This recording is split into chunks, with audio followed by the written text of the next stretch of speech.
사전투표 관리 부실로 정치권으로부터 사퇴 압박을 받고도 버티던 노정희 중앙선관위원장이 18일 사퇴했습니다.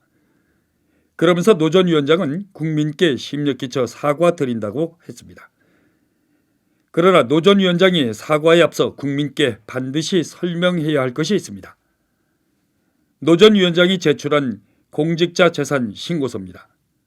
재산 신고서에는 지난해 남편 이재영 씨의 사인간의 채권 25억 7천만 원이 증가했다고 밝혔습니다. 남편 이재영 씨는 경기도 가평군 청평에서 활명 요양병원을 운영하는 한의사입니다. 그리고 지난 3월 9일까지 소통과 치유 법인 대표였습니다. 소통과 치유 법인이 지난해 가평군청에 낸 지방소득세 총액은 46만 5천 원. 올해는 마이너스로 한 푼도 내지 않은 것으로 확인됐습니다.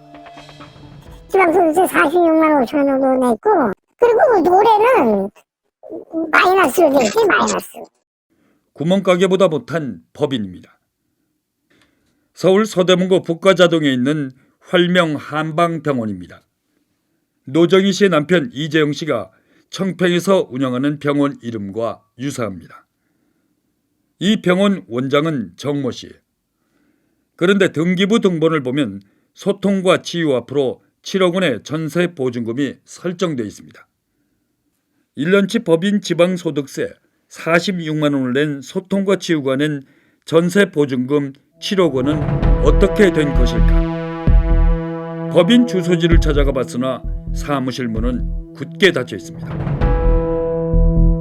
이웃 주민은 사무실이 아니라 숙소로 사용하고 있다고 말했습니다.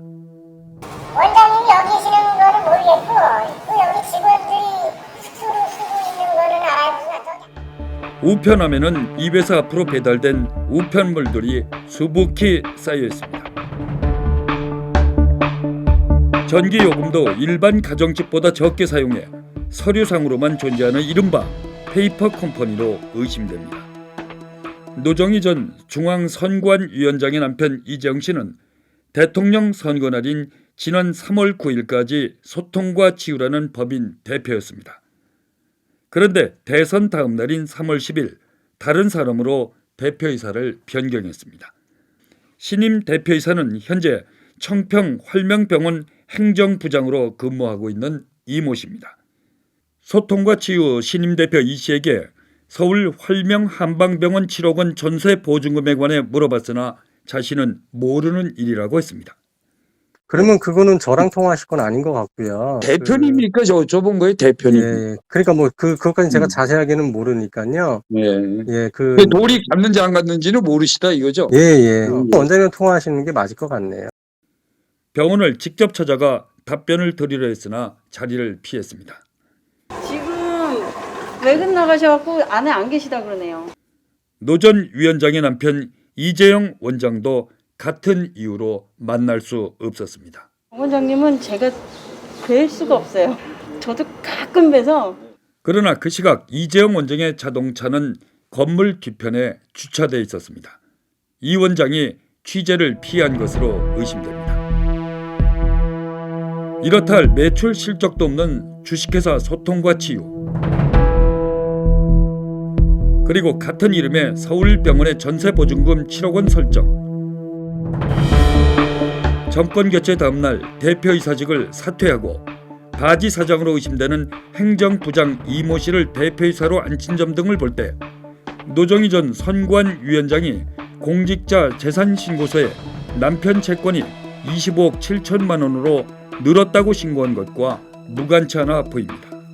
의료법상 한 명의 의사가 두 개의 병원을 개설할 수 없습니다.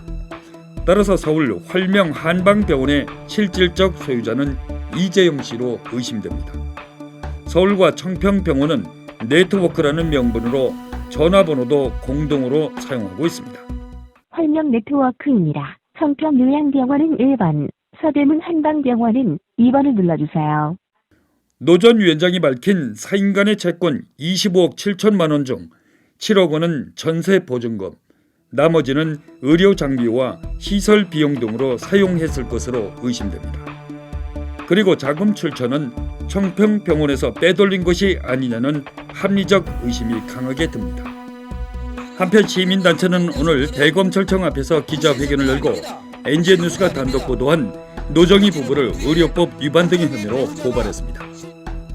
중앙선관위원장직을 사퇴한 것으로 남편 이재용과 노정희 씨의 의혹이 면죄부가 돼서는 안 될 것입니다. 카메라 고발 정연수입니다.